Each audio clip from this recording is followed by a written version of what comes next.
네, 하나님 말씀 보도록 하겠습니다. 하나님 말씀은 마태복음 13장 31절, 32절입니다. 마태복음 13장 31절, 32절입니다.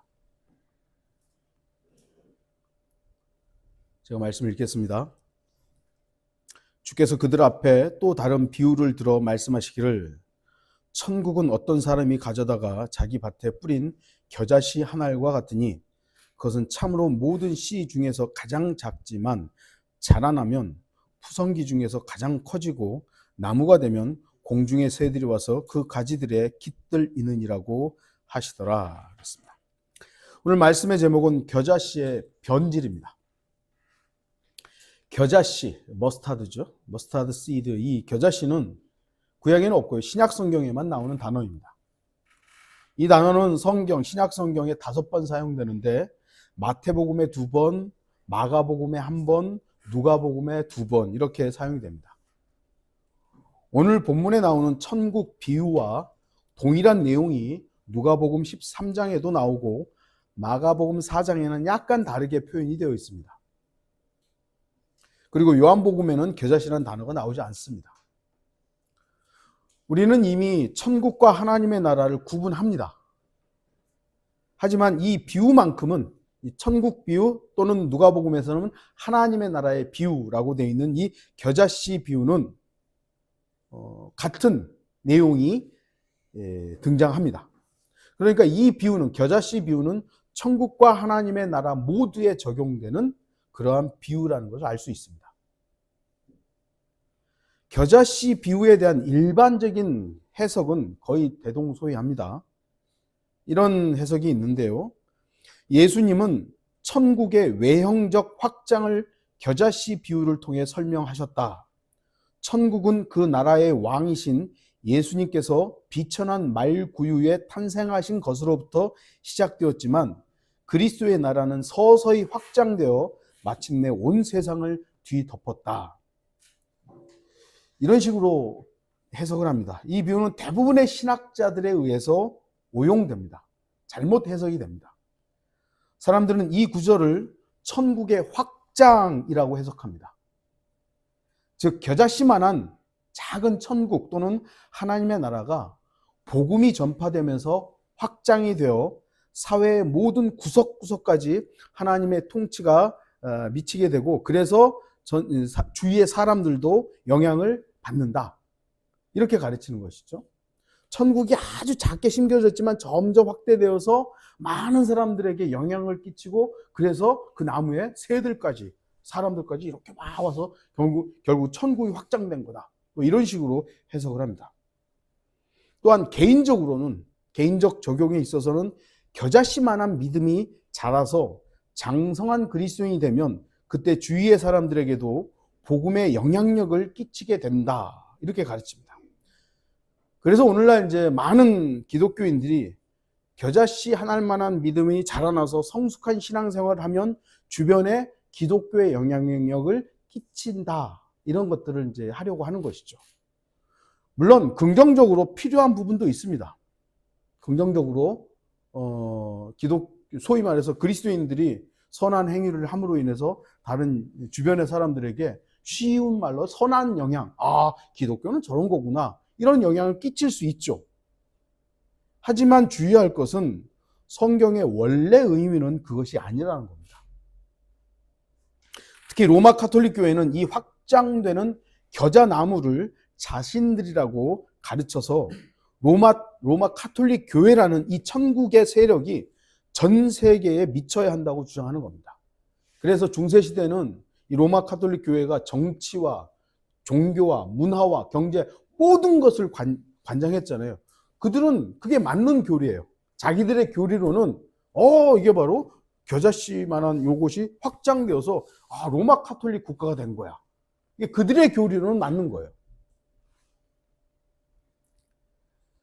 그러니까 처음에는 아주 초라하고 작지만 점점 커지고 확장되어서 천국, 하나님의 나라가 완성된다. 이런 식으로 대부분 해석을 합니다. 하지만 이 비유는 전혀 그런 뜻이 아닙니다. 겨자씨가 자라면 원래 푸성기 같은 나물이 되는 것이 정상입니다. 그쵸? 겨자씨를 심으면 나무가 되는 게 아니라 나물이 돼야 돼요. 그러나 이 비유에서 겨자씨는 나무가 됩니다. 비정상적으로 성장한 겁니다. 그러니까 이걸 다 놓치는 거예요. 일반적인 그 신학자들이나 목사들이 해석을 할 때 기독교가 겨자씨가 작았지만 이렇게 자라나면서 확장된다고 생각하지만 설교의 제목처럼 겨자씨는 자라나면서 변질이 된 겁니다.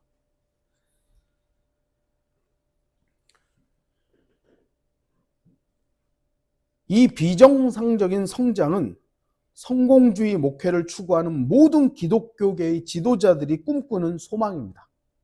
비록 내가 교회를 이렇게 작게 시작하지만 언젠가는 교회가 커지고 사람들 우르르 몰려올 거야. 그래서 그들은 교회 성장을 위해서는 수단과 방법을 가리지 않습니다. 별의별 방법들을 사용해서 교회 성장, 교회 커지고 사람들 모여드는 이걸 추구하는 것이죠. 그러기 위해 온갖 집단과 연합을 이루고 거대한 나무 아래 모이려 합니다. WCC, KNCC 등등등 무슨 연합회 많잖아요. 특히 로마 카톨릭이 주도하는 종교 일치 운동, 종교 통합 운동 등등 그들은 누구의 이름으로 모입니까? 하나님의 이름으로 모입니다. 그러나 이러한 모습은 마태복음 13장에서 말씀하는 새들이 깃드는 모습일 뿐입니다. 마태복음 13장 4절과 19절에 따르면 공중의 새들은요, 마귀의 세력, 악한 자들입니다. 그러니까 마귀적인 새들은 성경에 부정적인 것으로 물론 비둘기도 나오고 창세기에 나오고 그랬습니다만 예외적인 몇 조류를 빼놓고는요, 대부분 새들은 부정적입니다. 다시 말해서 이 이상한 나무에 마귀의 세력들이 보금자리를 튼다는 말입니다. 마태복음 13장에 나오는 천국 비유는 우리가 시간을 통해서 13장 전체에 나오는 천국의 비유를 공부할 필요가 있습니다. 오늘은 전체의 내용을 다룰 수 없으니까요. 겨자씨 비유에 집중하도록 하겠습니다. 겨자씨는 성경에서 아주 작은 믿음에 비유됩니다. 마태복음 17장 20절 예수께서 그들에게 말씀하시기를 너희가 믿지 않기 때문이라 진실로 내가 너희에게 말하노니 너희에게 겨자씨 하나일 만한 믿음이 있다면 너희가 이 산에게 말하여 여기서 저기로 옮겨져라 하면 옮겨질 것이요 또 너희에게 불가능한 일이 전혀 없을 것이니라. 누가복음 17장 6절 또 주께서 말씀하시기를 너희에게 겨자씨 하나일 만한 믿음이 있다면 이 뽕나무에게 말하여 뿌리가 뽑혀서 바다에 심겨지라고 해도 그것이 너희에게 복종하리라. 성경에서는 지금 겨자씨 하나일 만한 믿음이라고 말씀합니다.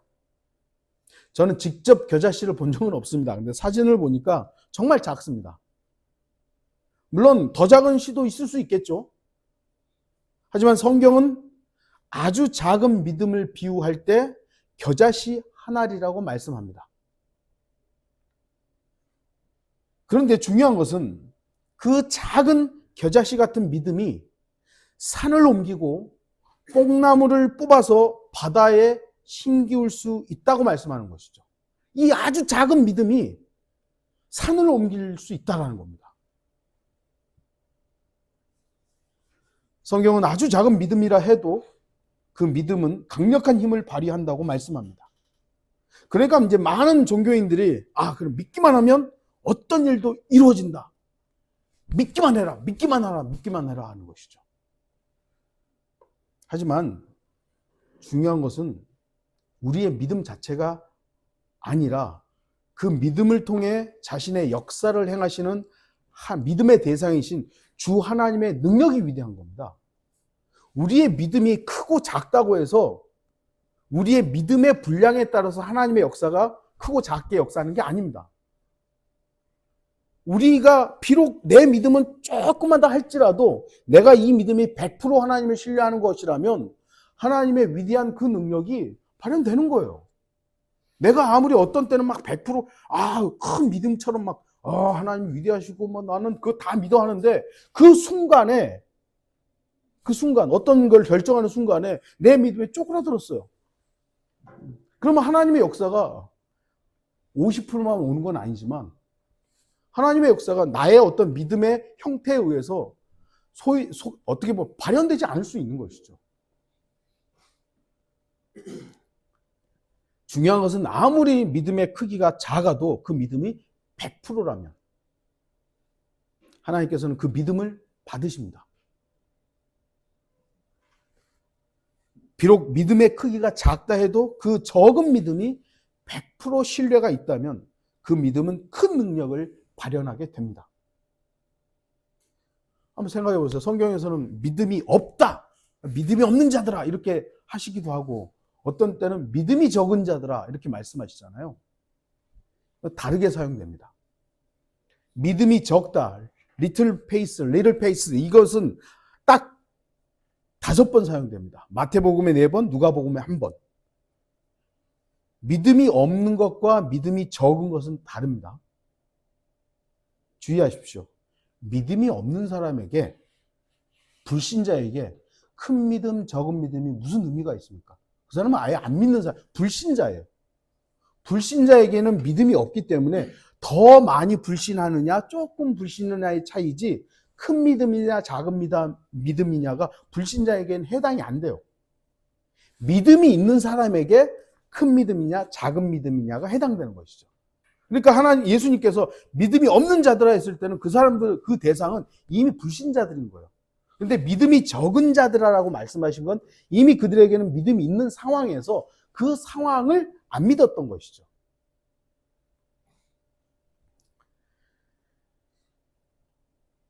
믿음에 대한 크기, 그것은 믿음이 있는 사람에게 의미가 있는 겁니다. 기본적으로 믿음이 있는 사람에게 이게 큰 믿음이냐, 작은 믿음이냐의 의미가 있기 때문입니다. 기본적으로 믿음이 있는 상태에서 어떤 사람은 큰 믿음 또는 어떤 사람은 작은 믿음이 있는 겁니다. 여러분은 어떤 믿음입니까? 큰 믿음입니까? 작은 믿음입니까? 가만히 생각하면 저도 기본적으로 하나님에 대한 신뢰가 있고 믿음이 있습니다. 어느 상황에서 큰 믿음이 요구될 때가 있어요. 저의 예를 하나 든다면 저는 하나님을 평생에 걸쳐서 신뢰했습니다.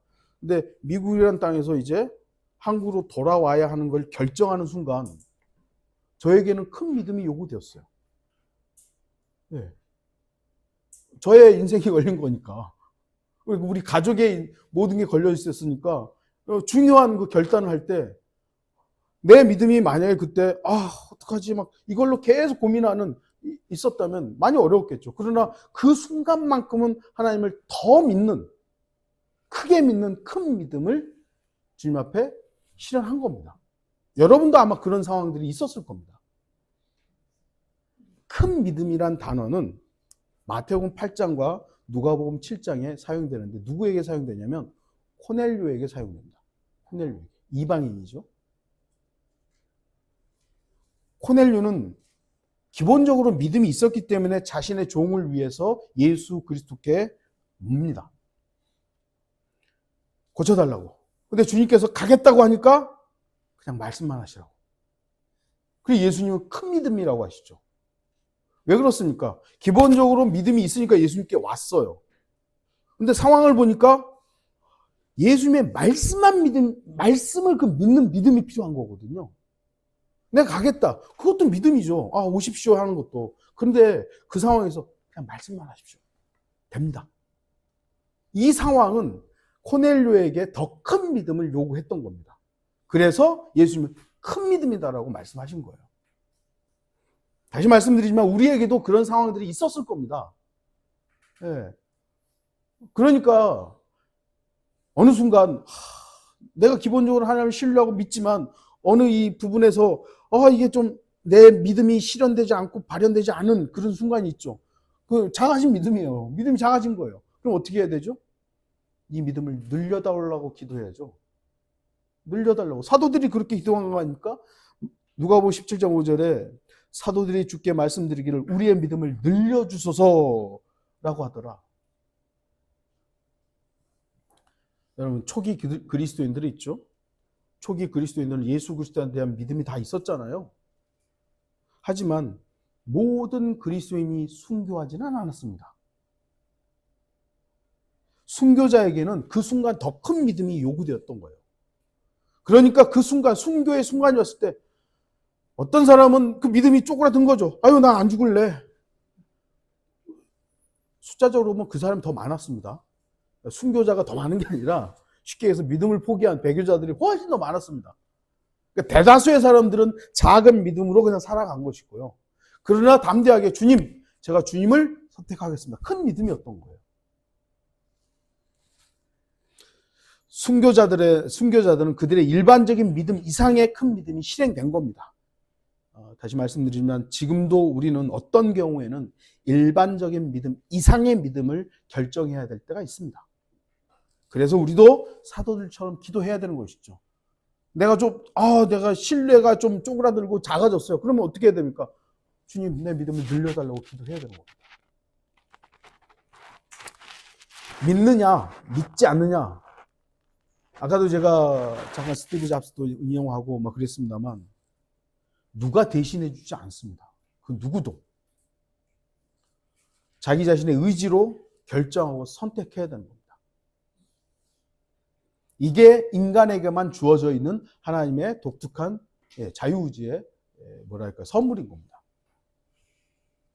어떤 우화집에서 읽어봤는데요. 한 해살이 메뚜기와 여러 해살이 개구리가 대화한 적이 있습니다. 들판에서 만나 친구가 된 메뚜기와 개구리는 따스한 봄과 무덥고 긴 여름을 함께 보내고 어느덧 서늘한 가을바람을 맞으며 이야기를 나누고 있었습니다.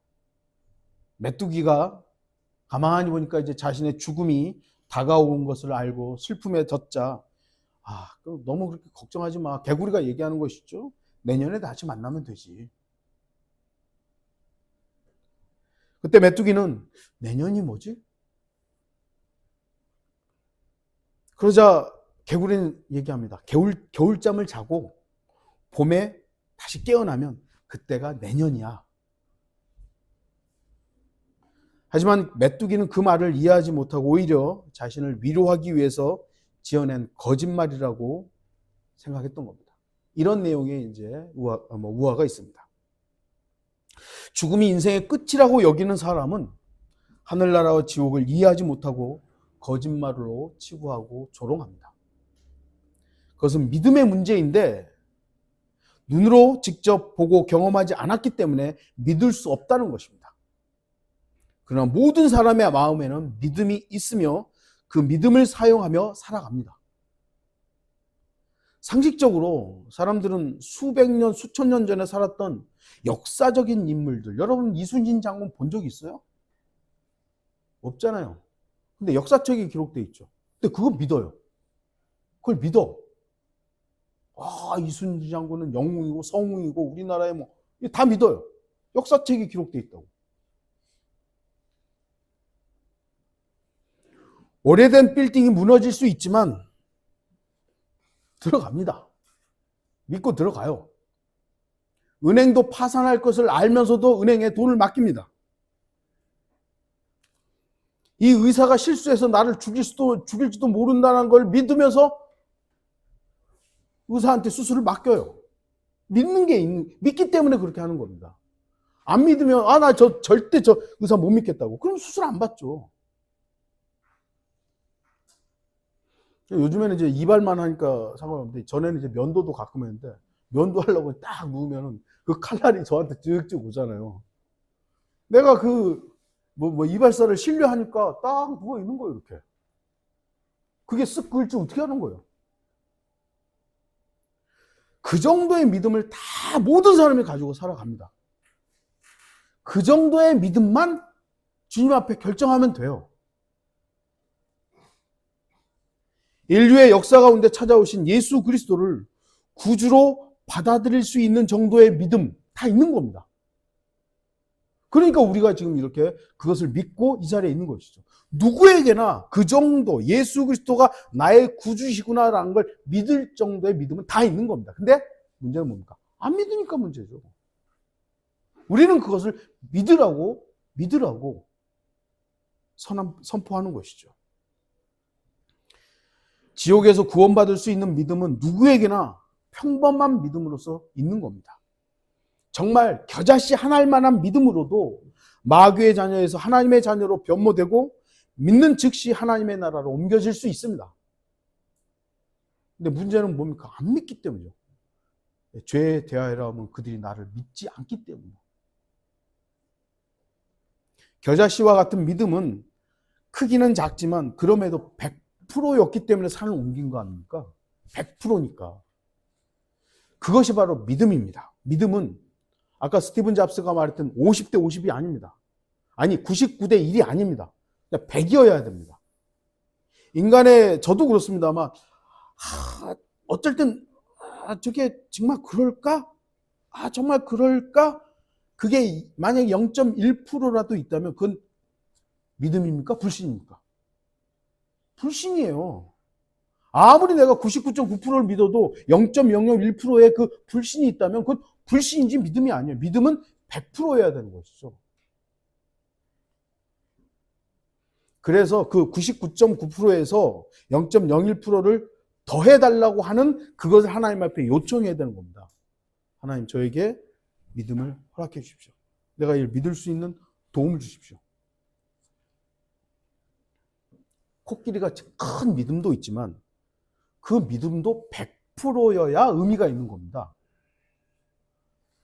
아주 작은 믿음을 비유하는 겨자씨도 100%의 믿음이어야 하는 겁니다. 마태복음 13장, 마가복음 4장, 누가복음 13장을 여러분들이 나눠드린 프린트를 한번 비교를 해보시면 제가 시간이 그러니까 다 읽지는 않겠습니다만 마태복음에서도 가장 작지만 자라나면 푸성기 중에서 가장 커지고 나무가 되면 그러고요.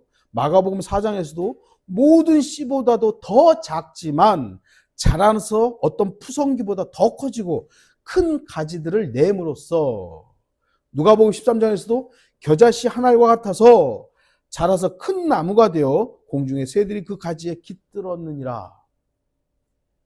작은데 자라나서 나무가 되는 겁니다. 자라난다, 성장한다. 그 자체에는 문제가 없습니다. 왜냐하면 아버지 하나님께서도 성도들이 성장하길 바라십니다. 저와 여러분들이 말씀 안에서 꾸준히 성장하길 바라십니다. 자라나는 것 하나님도 원하시는 겁니다. 그런데 문제는 푸성기가 되어야 될, 나물이 되어야 될 겨자가 나무가 된 겁니다. 뭐가 문제가 생긴 거죠? 이것은 자연계에서는 있을 수 없는 일이잖아요. 그래서 이것이 비유인 겁니다. 주님께서는 마태복음에서는 천국 비유로, 마가복음과 누가복음에서는 하나님의 나라 비유로 언급하십니다. 그런데 로마 가톨릭과 개신교는 이 비유가 내용이 같기 때문에 같은 비유라. 그래서 천국과 하나님의 나라는 같다. 이렇게 주장을 합니다. 거의 대부분의 신학자들이 천국과 하나님의 나라가 같다고 가르칩니다. 하지만 천국 비유와 하나님의 비유가 내용이 같다고 해서 같은 것이 아닙니다. 왜냐하면 보세요. 천국은 뭡니까? 하늘의 왕국이죠. 하늘 천자니까요. 그러면 하늘 천자인 천과 하나님의 왕국은 하나님, 이게 같으면 천국과 하늘과 하나님이 같아야 되잖아요. 말이 됩니까? 하늘은 하나님의 피조물이에요. 피조물과 창조주가 같은 건 있을 수 없는 일입니다. 천국은 천국이에요.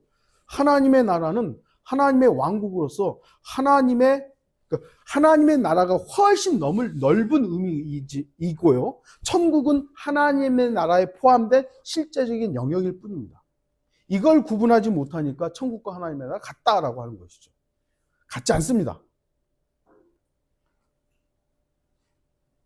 그래서 이 겨자씨 비유도 엉뚱하게 해석을 하게 되는 겁니다. 제가 교리적인 부분을 더 언급하지는 않겠습니다. 주목하십시오. 겨자씨는 어느 날 눈 떠보니까 나무가 된 게 아닙니다. 어느 날 딱 보니까 나무가 되었네? 이게 아닙니다. 자라나는 과정 속에서 무엇이 문제가 발생한 겁니다. 그런데 왜 겨자씨는 나무로 변질되었겠습니까? 오늘 본문에는 어떤 힌트도 없습니다. 왜 변질되었는지, 왜 나무가 되었는지, 마가복음과 누가복음에도 왜 나무가 되었는지, 이 푸성기가 나물이 되어야 될 이 겨자씨가 왜 나무가 되었는지에 대해서 어떤 힌트가 없어요.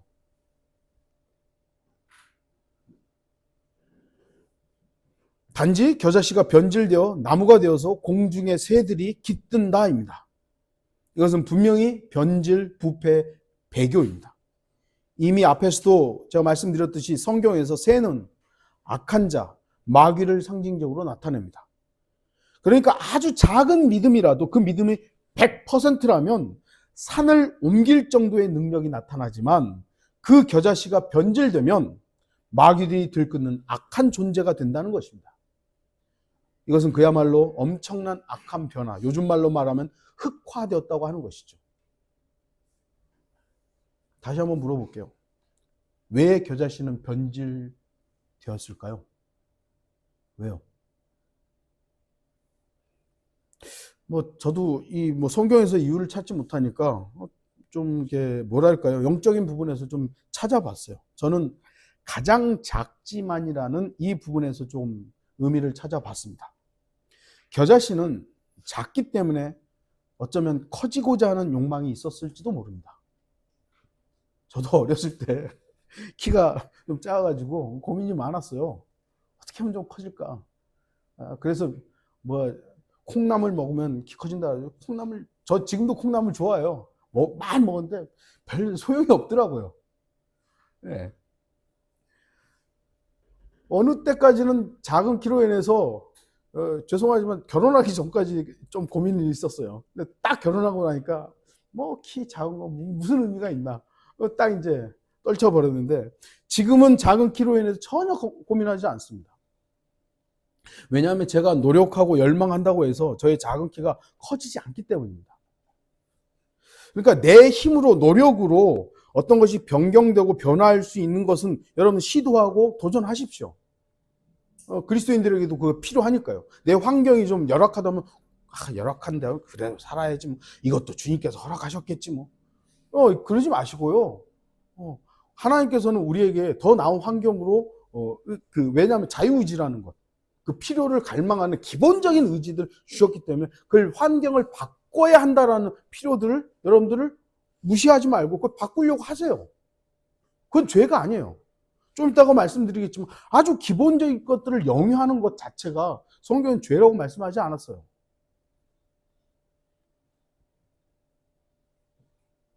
그런데 내 힘으로 노력으로 변경되고 변화될 수 없는 것들, 내가 결정하고 선택해도 되지 않은 것들, 그런 것들은 겸허히 받아들인 자세가 필요한 것이죠. 저는 부모를 바꿀 수 없어요. 이거 받아들여야 되죠. 저도 청소년기가 있으니까 그때 나 우리 엄마 아빠가 내 엄마 아빠가 아닌 것 같아. 그런 생각도 해봤고요. 여기 어떤 별의별 생각들 다 있잖아요. 그런데 내가 그렇게 아무리 노력해도 바뀌지 않는 게 있어요. 내가 한국에 태어나고 싶어서 태어난 게 아닌데 그걸 어떻게 바꿀 수 없어요. 우리가 지난번에 배웠듯이 에티오피아인이 피부를 바꿀 수 없듯이 바꿀 수 없는 게 있어요. 그건 우리가 겸허히 받아들여야 돼요. 하지만 내가 공부를 해서 내 어떤 여건이 바뀔 수 있는 건 가능하잖아요. 그럼 공부해야죠. 마태복음 6장 27절 너희 가운데 누가 염려함으로 자기 키를 한 큐빗이라도 더 늘 수 있겠느냐? 못합니다. 물론 욕심, 탐욕, 탐심이라는 이 욕구가 인간의 삶과 환경에 긍정적인 역할을 끼치기도 했습니다. 인간들이 계속 어떤 것들에 만족하지 못하니까 그걸 이제 해치고 깨치고 해서 소위 말하는 문명이 발달한 거 아닙니까? 우리도 어느 정도 그 혜택을 받으면서 살아가고 있습니다. 하지만 하나님을 배제한 인간의 문명의 결과는 악하며 하나님 없는 인간 왕국은 멸망합니다. 주어진 것보다 더 갖고자 하는 무모한 욕심은 결과적으로 죄를 가져다 줍니다. 그래서 우리는 죄의 속성을 알아야 됩니다. 죄가 뭐냐? 우리가 구원받기 전까지는 난 죄인입니다. 나를 봐서 이 죄인은 이건 안 되네. 이 죄인은 정말 악합니다. 여기까지 가야죠. 그리고 어떻게 해야 됩니까? 그 순간 계속 나를 보면 안 되죠. 구주를 봐야죠. 이 죄인을 구원할 수 있는 유일한 분은 예수 그리스도십니다. 그리고 그때부터는 예수 그리스도만 봐야 됩니다. 그게 믿음이에요. 그런데 예수 그리스도를 보고 이게 아니야. 그래 내가 할 수 있을 것 같아. 내가 요거 조금만 개선하면, 내가 조금만 노력하면 나는 죄인에서 벗어날 수 있어. 그러면 구원 못 받는 거죠. 그러니까 죄는 자기를 보게 합니다. 하지만 선은 예수 그리스도를 보게 하는 것이죠. 죄는 나 자신보다 더 위대하신 주 하나님을 위해 살지 못하게 합니다. 죄는 자기 만족을 인생의 가장 높은 목적으로 삼게 합니다. 죄의 DNA는 가장 깊은 의미에서의 이기심을 품고 있습니다. 죄는 내가 원하는 것에만 시선을 고정하게 합니다. 죄는 내게 필요한 것에만 집착하게 합니다. 죄는 항상 내 기분만 고려하게 합니다. 죄는 나를 세상의 중심으로 삼게 합니다. 죄는 철저히 나만 생각하며 살아가게 합니다. 그러니까 내가 만사를 나 중심으로 바라보고 이해하고 경험하는 것도 무리가 아니죠. 죄는 나만 보면서 살아가게 해요. 나는 내 삶의 모든 것을 철저히 나에게 좋은지 나쁜지에 따라서 판단합니다. 죄는 자기 중심으로만 살아갑니다. 그래서 약간 억지스러운 적용일 수 있지만 겨자씨가 자기 자신에게 집중한 순간 난 왜 이렇게 작지? 이 순간 자신에게 있었던 모든 것들이 감사의 조건이 아닌 불만으로 드러났던 것일 겁니다. 그래서 겨자씨가 차츰 변질된 것이 아닌가. 제가 이렇게 적용을 하는 것이죠. 하나님께서는 인간에게 주신 기본적인 욕구들이 있습니다. 먹는 거, 먹어야죠. 자야 되죠. 싸야 되죠. 웃어야 되죠. 이런 기본적인 욕구들이 있습니다. 이 기본적인 욕구 자체가 문제라고, 죄라고 성경은 말씀한 적이 없습니다. 하지만 문제는 그 기본적인 욕구 이상의 것에 대한 욕망과 욕심과 열정이 문제의 출발이 되는 겁니다.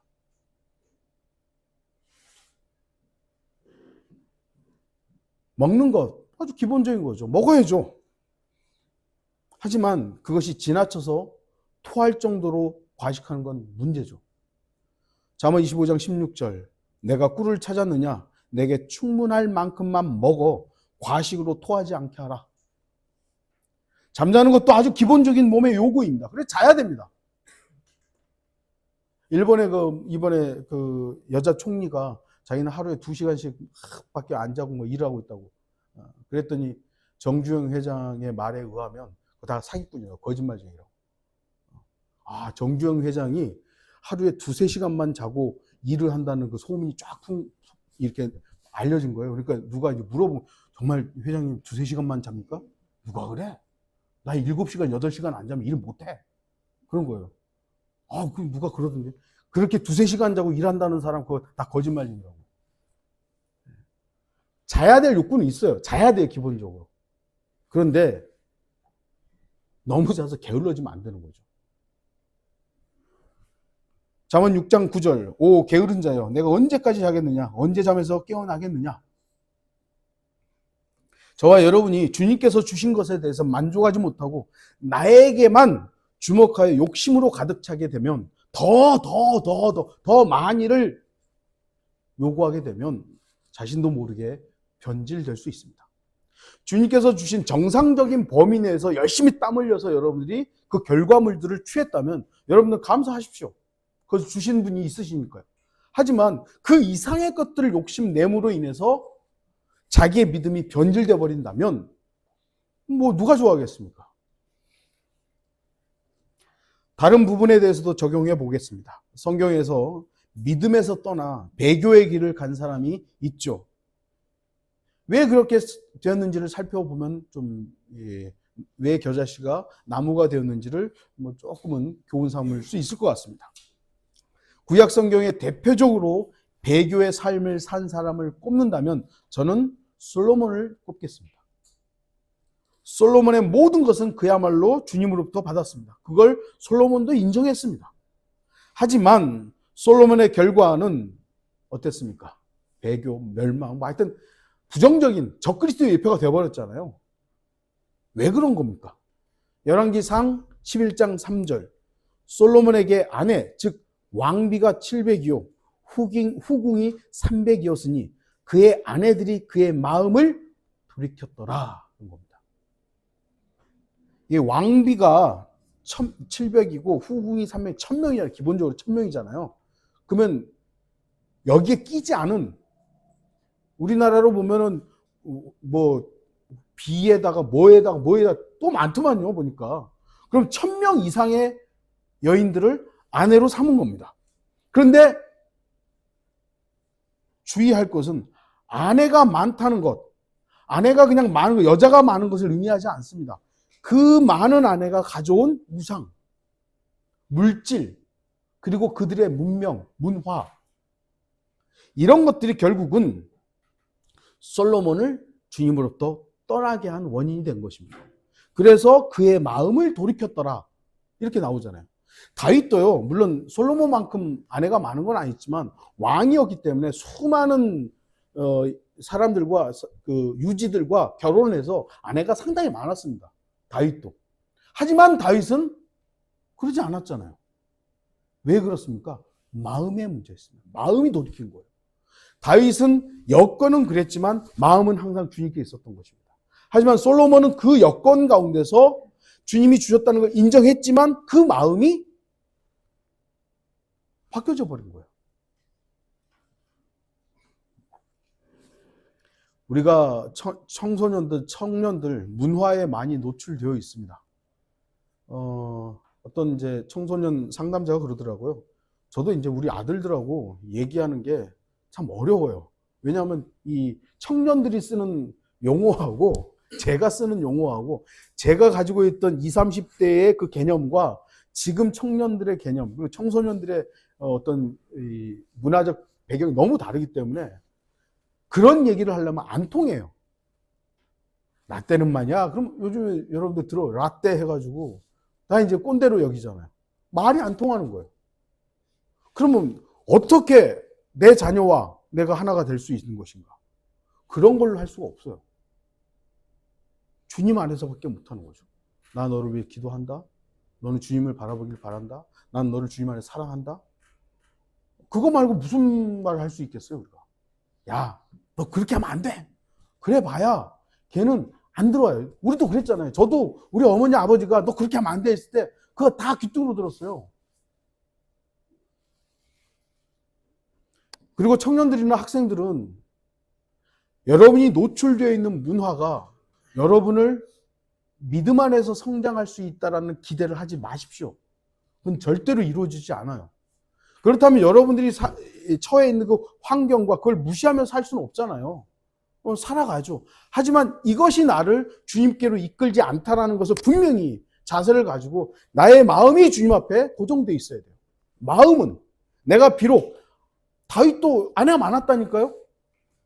그러나 그의 마음이 주님 앞에 있어서 변질되지 않았던 것처럼 여러분의 마음이, 우리 청년과 청소년들의 마음이 비록 내가 노출되어 있는 환경에서 내가 나는 몰라 이렇게 살 수는 없지만 마음이 주님 앞에 고정되어 있다면 저는 변질되지 않을 거라고 봅니다. 문제는 마음이 변질됐기 때문이죠. 신약에서 대표적인 인물로 본다면 데마일 것입니다. 데마는 골로새서와 빌레몬서를 보면 사도 바울의 동역자였어요.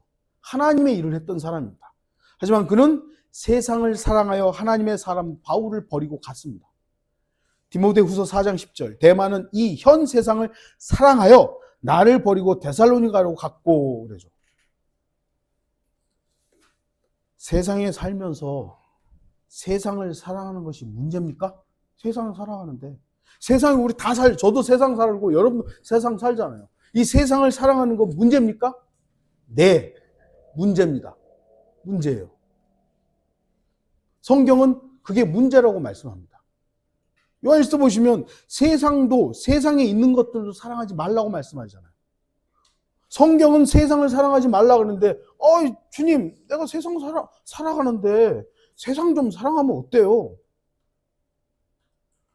그게 바로 불신입니다.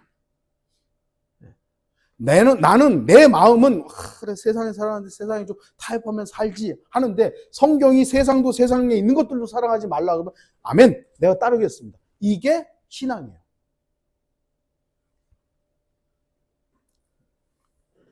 성경은 세상도 세상에 있는 것들도 사랑하지 말라고 분명히 말씀합니다. 성도는 세상에 살지만 세상을 사랑해서는 안 됩니다. 물론 세상은 우리가 현재를 살아가는 분명한 현실입니다. 현실은 녹록지 않고 어렵습니다. 어떨 때는 화려해 보이고 너무 아름답게 보이고 너무 좋아 보이죠. 근데 어떨 때는 세상에 있는 모든 것들이 나를 짓누릅니다. 현실의 무게감이 우리의 신앙을 짓누를 때가 있습니다. 우리 청년들이 지금 직장을 구해서 취업을 하려는 시대와 제가 20대 때 저야 물론 이제 신학으로 아예 그냥 방향을 틀었기 때문에 제가 취직을 위해서 뭔가를 하지 않아서 그렇습니다만 그 당시에 제 친구들 봤을 때 취업을 하려고 했던 시대와 지금 같지 않아요. 지금은 누가 그러더라고요. 예전에는 제가 20대 30대 때만 해도 예를 들어 100군데에다가 이렇게 원서를 넣을 수가 있었대요. 그래서 한 군데만 난 붙으면 된다. 이런 시대였다는 거죠. 근데 지금은 취업 이렇게 넣을 수 있는 어떤 기회가 100군데가 안 된다는 거예요. 20, 30군데. 거기다가 다 경력직만 뽑는 겁니다. 그러니까 지금 20대, 30대 청년들이 취업을 하려고 하는 상황과 우리 지금 어른들이 취업을 하려는 상황이 다르기 때문에 그걸 가지고 기준을 하면 안 되는 거죠. 왜 그 직장도 없이 저러고 사는 거야? 막 이런 게 사실은 시대가 너무 바뀌었다는 거예요. 그래서 저도 우리 청년들을 좀 이해하려고 많이 노력하지만 어떡하겠어요. 저도 꼰대인데. 여러분들이 저 윤 목사도 어쩔 수 없는 어른이니까 저런 말 그 정도는 이해하시고 분명히 세상을 살아가는 것은 어렵습니다. 근데요, 세상을 이기는 게 뭔 줄 아십니까? 믿음입니다. 이 현실이라는 이 세상을 이길 수 있는 유일한 게 믿음이에요. 예수 그리스도에 대한 믿음. 대부분의 사람들은 믿음을 약간 추상적인 개념으로 생각합니다. 하지만 믿음은 분명히 실체이고 증거입니다. 성경이 왜 겨자씨 한 알만한 믿음이라고 했는지 우리는 주목해야 합니다. 아무리 작은 믿음이라 해도 그 믿음이 100%라면 하나님께서는 그 믿음의 크기와 상관없이 역사하십니다. 물론 아까도 말씀드렸지만 우리에게는 더 큰 믿음이 요구될 때가 있습니다. 그러면 그런 때는 기도하면 되는 겁니다. 내 믿음을 늘려주십시오. 그럼에도 우리의 믿음이 어떤 믿음이든 주님을 100% 신뢰한다면 우리의 믿음의 대상이신 창조주이시고 전능자이시며 완성자, 완결자이신 주 하나님께서는 바로 그 믿음을 기뻐하시는 겁니다. 히브리서 11장 6절 그러나 믿음이 없이는 하나님을 기쁘시게 할 수 없나니 하나님께 나아가는 자는 그분이 존재하시는 것과 그분이 자기를 열심히 찾는 자들에게 보상하는 분이심을 마땅히 믿어야 하느니라. 결론을 맺겠습니다. 겨자씨 한 알만한 믿음 그 자체로도 얼마든지 하나님을 기쁘시게 할 수 있습니다. 나는 믿음이 작아요. 나는 믿은 지 얼마 안 됐고요. 성경도 잘 모르고요. 아니요. 그 작은 믿음이라도 그게 100%라면 하나님께서는 그 믿음 때문에 산을 옮겨주시는 겁니다. 우리의 믿음이 주님 앞에서 100%라면 그 자체로 감사해야 합니다. 물론 아까도 말씀드린 더 큰 믿음이 요구되는 상황도 있습니다.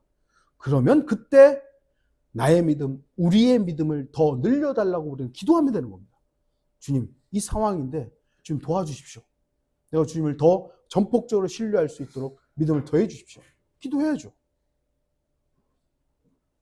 우리의 믿음의 유일한 대상이신 주 하나님을 바라보지 않고 나에게 집중하거나, 아까 좀 억지스럽게 조금 약간 겨자씨가 왜 변질됐을까를 좀 적용했습니다만, 겨자씨가 자신에게 집중했다면 바뀌는 건 변질되는 것이죠. 세상을 바라보고 세상의 화려한 것들만 바라보면 변질될 것입니다.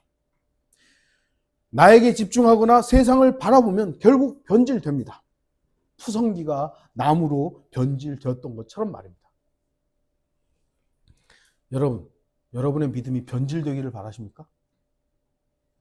아니라면 나에게 집중된 모든 것을 우리의 믿음의 대상이신 주 예수 그리스도께로 돌리십시오. 예수 그리스도께로 회복하십시오. 그럴 때 겨자씨는 비록 작은 믿음이지만 산을 옮기고 뽕나무를 뽑아 바다에 심길 수 있는 능력을 경험하게 될 것입니다. 유일한 믿음의 대상이신 주 예수 그리스도만 바라보는 우리 베델 성도들이 되기를 바랍니다. 다 같이 기도하시겠습니다.